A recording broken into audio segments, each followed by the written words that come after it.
قاضی فائز عیسیٰ کے اختیارات میں کن تبدیلیوں کے حوالے سے پلان ہے؟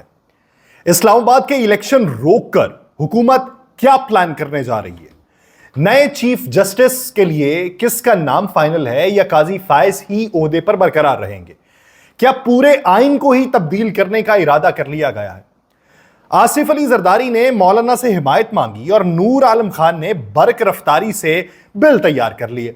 انٹرنیٹ کی سپیڈ سلو ہونے سے پاکستان کو اب تک کتنا نقصان ہو چکا ہے؟ عمران خان کی ہدایت پر پارٹی میں بڑی تبدیلیاں کیا کی گئی ہیں؟ آپ سب پر سلامتی ہو۔ یونس تحسین کا لکھا ہوا ہے، فریب دے نہ زمانے کو پارسا نہ بنے، اسے کہو کہ وہ بندہ بنے خدا نہ بنے، وفور دولت دنیا تو عارضی شے ہے، اسے کہو کہ تکبر میں باولا نہ بنے، امیر شہر یہی چاہتا ہے یا حضرت، ہماری چیخ گلے میں رہے صدا نہ بنے، خدا سروں پہ سلامت رکھے بڑوں کا ہاتھ، کسی بھی گھر کوئی چھوٹا کبھی بڑا نہ بنے۔ میں یاسر رشید ہوں اور آپ میرا ویلاگ دیکھ رہے ہیں۔ ناظرین، اسلام آباد کے جو بلدیاتی الیکشن تھے جو پہلے کئی بار ملتوی ہوئے، 2022 میں انہیں کروانا تھا، لیکن 2022 میں جب پی ڈی ایم کی حکومت تھی تو وہ کیوں کرواتی؟ قطعی طور پہ نہیں کروایا گیا۔ بعد میں نگراں حکومت آئی، نگراں حکومت میں کہاں ہونے تھے، بعد میں پھر ان کی حکومت آ گئی۔ ان کو یہ لگا، آتے ہی انہوں نے نعرے لگائے کہ بلدیاتی الیکشن ملک کے طول و عرض میں ہوں گے۔ پھر رفتہ رفتہ اپنی مقبولیت کا اندازہ ہونے لگا، وہ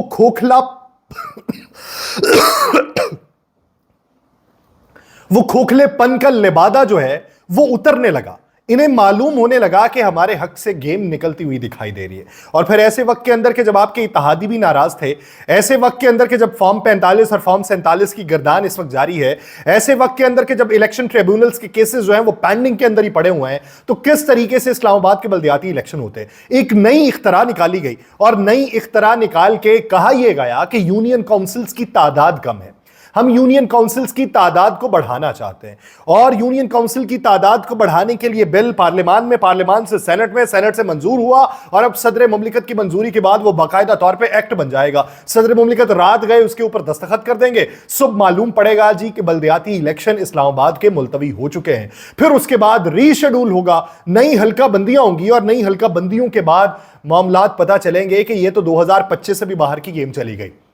کیا اس طریقے سے اپنی مقبولیت کا جھوٹا جو دعویٰ ہے آپ اس کو بچا پائیں گے؟ قطعی طور پہ نہیں ہو سکتا۔ صرف یہی معاملہ نہیں ہے، دوسری طرف پارلیمان میں نئے بل متعارف کروائے جائیں گے۔ وزیر قانون کہتے ہیں کہ جب موجودہ چیف جسٹس ریٹائر ہوں گے تو ان کے بعد سینئر ترین جج چیف جسٹس بنیں گے، جو آئین کے اندر لکھا ہوا ہے اس کے مطابق ہی عمل ہوگا۔ چیف جسٹس قاضی فائز عیسیٰ کی مدت ملازمت پہ توسیع کے حوالے سے کوئی ترمیم زیر غور نہیں ہے، حکومت بھی تردید کر چکی ہے اور خود چیف جسٹس بھی کہتے ہیں کہ ان کی مدت ملازمت میں توسیع کے حوالے سے کوئی ترمیم نہیں ہے۔ ٹھیک ہے، مان لیا۔ پھر دوسری بات انہوں نے یہ کی کہ جو آئین کے اندر لکھا ہوا ہے اسی کے اوپر عمل درآمد ہوگا۔ اب جو آئین میں لکھا ہے اس کو بھی تو تبدیل کیا جا سکتا ہے۔ وہ تبدیل کرنے کے لیے انہوں نے کیا قومی اسمبلی میں پرائیویٹ ممبرز یعنی نجی کارروائی کا دن ہوتا ہے، بل اور ایجنڈا اراکین کا ہوتا ہے جس کا پارٹیز یا حکومت سے کوئی تعلق نہیں ہوتا، اور عام طور پر یہ آئینی بل صرف متعارف کروائے جاتے ہیں اور کبھی پاس نہیں ہوتے۔ لیکن یہ ماضی تھا، یہ توجیہ بیان کی جا رہی تھی کہ نہیں ہوتے جی، کیا بات ہوگی اگر کسی نے کر دیے۔ حکومت جو ہے ان میں سے کسی کو اپنا اگر نہ اپنائے تو شاذ و نادر ہی ہوتا ہے کہ یہ بل کوئی پاس ہو۔ زیادہ تر بلوں کو متعارف کروانے کی اجازت ہی نہیں ملتی۔ کہا جاتا ہے کہ ایسی خبریں دینے والے پارلیمانی نظام سیکھیں، لیکن ہم نے یہ دیکھا ہے اسی موجودہ دور حکومت کے اندر کہ پرائیویٹ بل متعارف کروایا گیا تھا، بلوچستان سے لوگ آ کے متعارف کروا کے منظور ہو گیا۔ پرائیویٹ بل فیصل وابڈا صاحب بھی لے کے آئیں تو اس کی اہمیت ہو جاتی ہے، پرائیویٹ بل نور عالم خان صاحب لے کے آئیں تو اس کی بھی اہمیت ہو جاتی ہے۔ اب ایجنڈے کا جو حصہ تھا اس میں نور عالم خان صاحب کون کون سے آرٹیکل میں ترمیم کروانا چاہتے ہیں؟ آرٹیکل 184۔ آرٹیکل 184 یہ ہے کہ پاکستان کی سپریم کورٹ کو عدالتی نظر ثانی کی صورت میں جو اس کا اصل دائرہ اختیار ہے، اس کے آغاز سے لے کے مقدمہ سننے کا اختیار جو ہے، جو اکثر مفاد عامہ کی عرضی پہ کیا جاتا ہے، اس کے اندر یہ ترمیم کرنا چاہتے ہیں۔ اب کیا کریں گے اس کے اندر ترمیم؟ یعنی از خود نوٹس کے حوالے سے کیا کوئی ترمیم کرنی ہے؟ 184 کے تحت 184/3 کے تحت جو ہے وہ از خود نوٹس لیا جاتا تھا، اب یہ اس میں ترمیم کرنا چاہتے ہیں۔ یہ نہیں معلوم پڑا کہ ترمیم کرنا کیا چاہتے ہیں. پھر بات یہ کی گئی کہ آرٹیکل 51 کے اندر بھی ترمیم کی جائے. قومی اسمبلی میں اراکین کی جو تعداد ہے یہ اس سے متعلق ہے کہ 336 نشستیں ہوں گی جن میں خواتین اور غیر مسلموں کے لیے مخصوص نشستیں بھی شامل ہیں.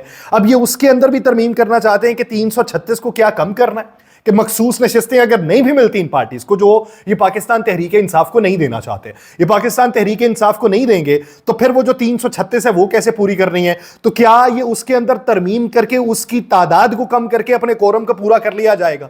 کیا یہ کرنا ہے؟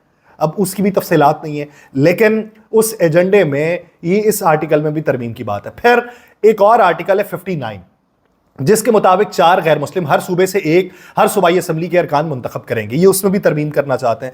اب اس کی تعداد کیا یہ بڑھائیں گے؟ بڑھا کے 336 تک لے کے جائیں گے؟ یعنی ہر صوبے سے جو ایک ایک لینا ہے وہ 3 4 4 کر لیے جائیں گے, اور وہ جو نشستیں ابھی تک باقی بچی ہوئی ہیں جس کے اوپر ابھی تفصیلی فیصلہ جو ہے وہ سپریم کورٹ کا آنا ہے, اس کے بعد اس کے اوپر جو نظر ثانی کی درخواست وہ دائر کی جا سکتی ہے, اس کے معاملے میں بات کی جا سکتی ہے, وہ بھی ابھی ابہام ہے. پھر آرٹیکل 106 کی یہ بات کرتے ہیں جس میں بلوچستان کی صوبائی اسمبلی سے 3, خیبر پختونخوا میں 3, پنجاب میں 8 اور سندھ کی صوبائی اسمبلیوں میں 9 نشستیں جو ہیں وہ مخصوص ہیں. کیا ان کی تعداد کو بھی بڑھایا جائے گا؟ کیونکہ جب یہ قومی اسمبلی میں جائیں گے تو نشستیں تو پنجاب میں بھی پڑی ہوئی ہیں, سندھ کے اندر بھی پڑی ہیں, کے پی کے اندر بھی نشستیں موجود ہیں. تو کیا ان کی تعداد کو بڑھا کے ان لوگوں کو تفویض کر دی جائیں گی؟ پاکستان تحریک انصاف خیبر پختونخوا سے نشستیں حاصل کر لے گی تو ان کو کہیں گے دیکھیں جی آپ نے اپنے صوبے سے تو حاصل کی, دوسرے صوبے میں بھی یہ تبدیل ہو رہی ہیں. پھر یہ آرٹیکل 177 کی بھی بات کرتے ہیں. 177 میں بھی ترمیم کی تجویز ہے جس میں چیف جسٹس آف پاکستان کا تقرر جو ہے وہ صدر نے کرنا ہے. دوسرے ججز میں سے ہر ایک کا تقرر جو ہے وہ صدر چیف جسٹس کے ساتھ مشاورت کے بعد کرے گا. اب اس میں یہ ججز کی تعداد کو بھی بڑھانے کی بات کرتے ہیں کہ 23 کے قریب ججز لے جائیں گے. جو تناسب پچھلی بار بات ہوتی تھی کہ سپریم کورٹ میں تناسب یہ ہے ججز ایڈ ہاک ججز کی تعیناتی ہوگی تو تناسب بڑھ جائے گا. اب یہ ایڈ ہاک ججز والا بھی معاملہ ہے اور مستقل ججز والا بھی معاملہ ہے. پھر آرٹیکل 193 کی بھی یہ بات کرتے ہیں. صدر آرٹیکل 193 کی شک میں فراہم کردہ طریقے سے ہائی کورٹ کے جج کے طور پر تقرری کے لیے اہل شخص کو اس کی مدت کے لیے عدالت کا ایڈیشنل جج بھی مقرر کر سکتا ہے. جس مدت کے لیے صدر متعین کرتا ہے اس مدت سے تجاوز کرنا اگر شامل ہو تو قانون کے ذریعے یہ طریقہ تجویز کیا گیا ہے. یہ اس کے اندر بھی تبدیلی کے خواہاں ہیں. اب دیکھنا یہ کہ پرائیویٹ ممبرز ڈے کے اوپر نور عالم خان کی طرف سے دی گئی تجاویز جو بل کی صورت میں پیش کی جانی ہے اس کے اوپر رائے شماری ہوتی ہے یا نہیں ہوتی. ایک سوال پھر صرف یہی نہیں ہے, نور عالم خان صاحب نے پورا مسودہ تیار کر رکھا ہے. آرٹیکل 208 اس میں بھی ترمیم کی تجویز ہے. پاکستان کے آئین کا آرٹیکل 208 واضح الفاظ میں یہ بتاتا ہے کہ سپریم کورٹ اور وفاقی شرعی عدالت صدر کی منظوری سے اور ایک ہائی کورٹ متعلقہ گورنر کی منظوری سے افسران کی عدالتوں کے ذریعے تقرری کے لیے قوانین بنا سکتی ہے. اس کے اندر بھی یہ ترمیم کرنا چاہتے ہیں. تو سر یہ ایسا کریں, آئین کی کتاب کو کریں بند کرنے کے بعد ایک نیا مسودہ کریں تیار اپنی مرضی اور اپنی منشا کے مطابق. یہ آپ کو روزانہ کی بنیاد پہ بل لانے کی ضرورت ہی نہیں پڑے گی. یہ اسلام آباد کے بلدیاتی الیکشن کو ملتوی کرنے کی ضرورت ہی نہیں پڑے گی. یہ 5 سال اقتدار میں رہ کے ڈر کے اپنے اقتدار کو بچانے کی ضرورت ہی نہیں پڑے گی. آئین کی اس کتاب میں جو نیا مسودہ آپ تیار کریں اس کے اندر لکھیں کہ ہم جو ہیں 20 سال کے لیے بیٹھیں گے, 20 سال بعد الیکشن ہوں گے, سارے ججز کی تقرری ہماری ہوگی, جہاں الیکشن کا دل چاہے گا کروائیں گے, نہیں تو الیکشن ہوں گے ہی نہیں, ہمارا صرف فیصلہ چلے گا. نیا آئین بنا لے, آپ کے پاس کیا کمی ہے؟ وفاقی حکومت نے سپریم کورٹ کے ججز کی تعداد بڑھانے کا فیصلہ کیا ہے. چیف جسٹس سمیت سپریم کورٹ کے ججز کی تعداد 23 کرنے کا فیصلہ ہوا ہے, اور یہ آئندہ ہفتے یہ بل پیش کیا جانا ہے. یہ وہی بل ہے جس کا میں پہلے تذکرہ کر چکا ہوں کہ جس میں صرف بتایا گیا تھا ان کی طرف سے بل پیش کیے جائیں گے. کس آرٹیکل میں ترمیم کی بات ہوئی ہے وہ تمام آرٹیکل پڑھ کے تمام کی تفصیل آپ کے سامنے میں نے رکھی ہے. 1997 کے ایکٹ میں ترمیم کر کے سپریم کورٹ کے ججز کی تعداد کو بڑھانا ہے, اور آئین کے آرٹیکل 184(3) میں بھی ترمیم کرنی ہے جو میں آپ کو پہلے بتا چکا ہوں. اور نور عالم خان جو ہیں یہ آئندہ ہفتے ایوان میں یہ پیش کریں گے. اب سوال یہ پیدا ہوتا ہے کہ آصف علی زرداری صاحب جو ہیں وہ مولانا فضل الرحمان صاحب سے ملتے ہیں, ملنے کے بعد ان سے کوئی بات چیت ہوتی ہے, اور بات چیت منظر عام پہ نہیں آتی, لیکن کسی بھی ترمیم کے حوالے سے جو کامران مرتضیٰ صاحب ہیں وہ کہتے ہیں کہ مشاورت پاکستان تحریک انصاف سے ہم کریں گے. کہا یہ جا رہا ہے کہ حکومت جو ہے وہ نور عالم خان کے نجی بل کی حمایت کرے گی. اب نور عالم خان کن کے؟ جمعیت علماء اسلام فیک ہے, پاکستان تحریک انصاف کے تھے, منحرف ہوئے, چیئرمین پبلک اکاؤنٹس کمیٹی بنے, اس کے بعد وہ جو ہے جمعیت علماء اسلام فے میں چلے گئے. جمعیت علماء اسلام فے اپنا رونا روتی رہی کہ ہمارے بڑے بڑے رہنما جو ہیں وہ ہار گئے, نور عالم خان جیت گئے. وہ لوگ جنہوں نے پاکستان تحریک انصاف سے راستہ جدا کیا تھا وہ ہار گئے, نور عالم خان جیت گئے. اب نور عالم خان جیتے ہیں تو یہ جو جتنے بھی بل لے کے آتے ہیں یہ پرائیویٹ ممبرز ڈے پہ لے کے آتے ہیں. جمعیت علماء اسلام فے جو ہے وہ اس کی تردید بھی نہیں کرتی اور تائید بھی نہیں کرتی. اب اس معاملے سے یہ روڑے اٹکانا چاہتے ہیں. دوسری طرف پاکستان کے جو معاملات ہیں, انٹرنیٹ شٹ ڈاؤن سے 2023 میں پاکستان کی اقتصادیات کو 65 ارب روپے کا نقصان ہوا ہے. ترجیحات دیکھیں اور دوسری طرف دیکھیں, 8 کروڑ 30 لاکھ پاکستانی اس سے متاثر ہوئے ہیں. انٹرنیٹ بندش کا مجموعی دورانیہ 259 گھنٹے رہا ہے. تازہ ترین اعداد و شمار یہ سامنے آئے ہیں. گزشتہ مالی سال نقصان کی مد میں پاکستان 7ویں پوزیشن پہ ہے. اور ایک جرمن آن لائن ادارہ ہے جو اعداد و شمار اکٹھے کرنے کی مہارت رکھتا ہے, اس نے طویل ترین دورانیے کے دوران انٹرنیٹ کی بندش میں گزشتہ سال بھارت کے حوالے سے یہ لکھا کہ وہ سر فہرست تھا جہاں 47 کروڑ صارفین کے لیے انٹرنیٹ کی سہولت کو روکا گیا تھا. لیکن بھارت کا دنیا بھر میں انٹرنیٹ کی بندش میں چوتھا نمبر ہے. انٹرنیٹ کی بندش سے مالی نقصان کی مد میں روس سر فہرست ہے جہاں 1350 گھنٹے انٹرنیٹ سروس بند رہی, جس سے مالی نقصان کا تخمینہ 4 ارب ڈالرز لگایا گیا. 11 کروڑ 30 لاکھ صارفین متاثر ہوئے اور بھارتی اقتصادیات کو مالی نقصان کا تخمینہ 8 ارب پاکستانی کرنسی میں جو ہے وہ 10 کروڑ روپے لگایا گیا. 5 کروڑ 90 لاکھ صارفین متاثر ہوئے. بھارت میں انٹرنیٹ سروس سب سے زیادہ مقبوضہ کشمیر اور راجستھان میں رہی ہے.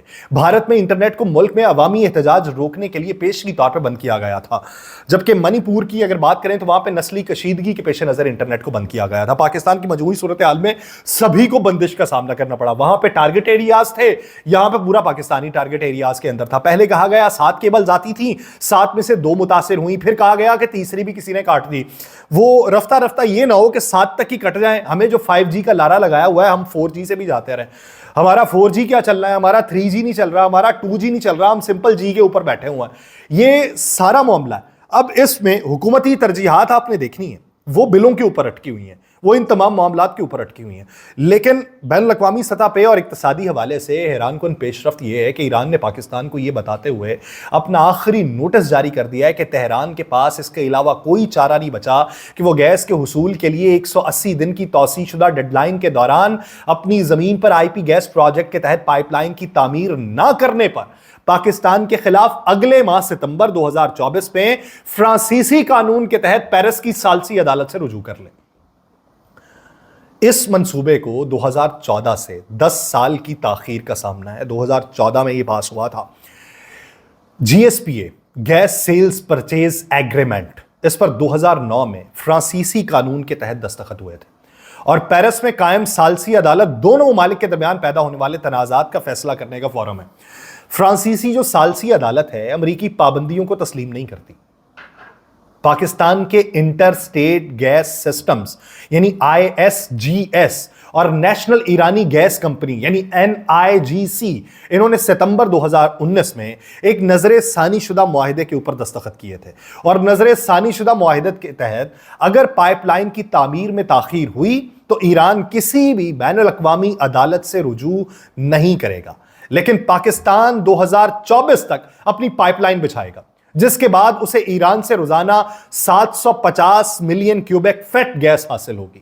نظر ثانی شدہ معاہدے کے تحت پاکستان فروری تا مارچ 2024 تک اپنی سرزمین میں پائپ لائن کا حصہ کھڑا کرنے کا پابند تھا, لیکن ایران نے پاکستان کو سہولت فراہم کی اور ستمبر 2024 میں ختم ہونے والی 180 دن کی ڈیڈ لائن میں توسیع کر دی. لیکن حکام جو ہیں وہ پھر سے پائپ لائن بچھانے میں ناکام رہے. ایران نے اپنا حتمی نوٹس ایک جاری کیا ہے, کیونکہ جو معاہدہ ہوا تھا اس کے تحت اگر ایران ستمبر 2024 تک کسی نہ کسی بہانے ثالثی عدالت میں جانے کا اپنا حق استعمال نہیں کرتا تو وہ پھر پاکستان کے خلاف قانونی جنگ شروع کرنے کا حق کھو دے گا, پھر وہ بات نہیں کر سکتا. ایران نے اس سے پہلے نومبر دسمبر 2022 میں پاکستان کو اپنا دوسرا قانونی نوٹس جاری کیا تھا, جس میں پاکستان سے یہ کہا گیا تھا کہ وہ فروری مارچ 2024 تک اپنی سرزمین میں Iran Pakistan IP petrol project کا ایک حصہ تعمیر کرے یا $18 ارب کا جرمانہ ادا کرنے کے لیے تیار رہے. اس سے پہلے تہران نے فروری 2019 میں اسلام آباد کو ایک نوٹس بھیجا تھا کہ وہ مقررہ مدت میں پاکستان کی سرزمین میں پائپ لائن نہ بچھائے جانے پر ثالثی عدالت سے رجوع کرے گا، اور گیس سیلز پرچیز ایگریمنٹ اس کے جرمانے کی شک کو استعمال کرنے کی دھمکی دی تھی، اور جی ایس پی اے پر 2009 میں 25 سال کے لیے دستخط کیے گئے، لیکن یہ منصوبہ حتمی شکل اختیار نہیں کر سکا۔ موجودہ حکومت کے اعلیٰ فیصلہ ساز جو ہیں وہ اس نوٹس پہ کافی پریشان بھی ہیں، جو کہ حتمی ہے۔ اس کے بعد تو نوٹس آنا نہیں ہے، اس کے بعد تو سیدھا انہوں نے عدالت میں جانا ہے۔ ہم نے $18 ارب کہاں سے پے کرنے ہیں؟ یہ تو $18 ارب ہاتھ سے جاتے ہوئے دکھائی دے رہے ہیں۔ یعنی ہم تو یہ کہہ سکتے ہیں ہمارے $18 ارب غائب ہو گئے، کیونکہ ہمارے قومی خزانے کے اندر اتنا پیسہ موجود ہوگا جو ریزرو ہے، اس میں نہیں ہوگا تو ہم کہاں سے دیں گے؟ ملک کو 10 روز قبل موصول ہونے والے نوٹس کے بعد کیسے جواب دیا جائے یہ بھی سمجھ نہیں آ رہا۔ حکام جو ہیں وہ ثالثی عدالت میں پاکستان کا مقدمہ چلانے کے لیے غیر ملکی قانونی فرمز سے ایک کی خدمات حاصل کرنے کے عمل میں ہیں کہ اس سے بچ رہے ہیں۔ یعنی ہم نے اپنے گول کیا سیٹ کیے؟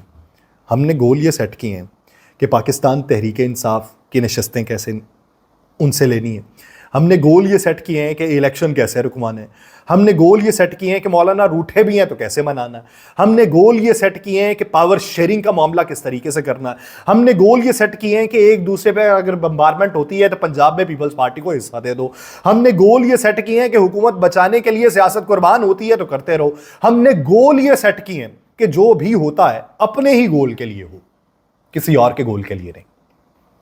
دیکھیں کہ کیا بنتا ہے اور کیا نہیں بنتا۔ دوسری طرف پاکستان تحریک انصاف میں تبدیلیاں دیکھنے میں آئی ہیں، اور وہ تبدیلیاں یہ ہیں کہ خیبر پختونخوا میں بڑے پیمانے پہ تبدیلیاں کی گئی ہیں۔ بہت سارے لوگوں کی جو پارٹی پوزیشن ہے اس کو ختم کر دیا گیا، ان میں وہ لوگ شامل ہیں جو وزیر اعلیٰ کے بھی امیدوار تھے، اور وہ لوگ شامل ہیں جنہوں نے وزیر اعلیٰ کے اوپر عدم اعتماد کا اظہار کیا تھا، یا اعتماد کی وہ جو جس کے اوپر تمام اراکین نے دستخط کیے تھے اس کے اوپر دستخط کرنے سے انکار کر دیا تھا۔ ان کی پارٹی پوزیشن تبدیل ہو چکی ہے، پارٹی کے اندر جو اعلیٰ پوزیشن تھی ان سے ان کو ہٹا دیا گیا، یہ خان صاحب کی ہدایت کے اوپر ہوا۔ پھر مشال یوسف زئی جو تھیں ان کو ہٹا دیا گیا، کیونکہ ان کے بارے میں بھی یہ تھا کہ وہ بھی ٹیک ٹاک کے اوپر زیادہ جو ہے وہ مصروف عمل رہتی ہیں۔ اب اس ضمن کے اندر پاکستان تحریک انصاف نے کہا کہ عوام میں زیادہ سے زیادہ جائیں۔ یہ جو پچھلے دنوں میں آپ اندرونی طور پہ خلفشار کا شکار رہے ہیں اور حکومت کے ساتھ آپ متھا نہیں لگا سکے، عوام کے اندر جائیں، عوام کے اندر جا کے بات کریں۔ تو اس لیے جو کل کا احتجاج ہے، جس کو جماعت اسلامی نے بھی سپورٹ کیا ہوا ہے، جس کو جمعیت علماء اسلام فے نے بھی سپورٹ کر دیا ہے، جس کو اب پاکستان تحریک انصاف بھی سپورٹ کرنے جا رہی ہے، ملک گیر جو شٹ ڈاؤن کی کال دی گئی ہے تمام تاجروں کی جانب سے، اس کو بنایا گیا بنیاد کہ اس سے آپ تحریک کو اپنی مضبوط کر سکتے ہیں۔ تحریک کس حد تک مضبوط ہوگی یا حکومت کس حد تک مضبوط ہوگی، کل کے دن کے بعد فیصلہ ہوگا۔ مجھے دیجیے اجازت، اللہ نگہبان۔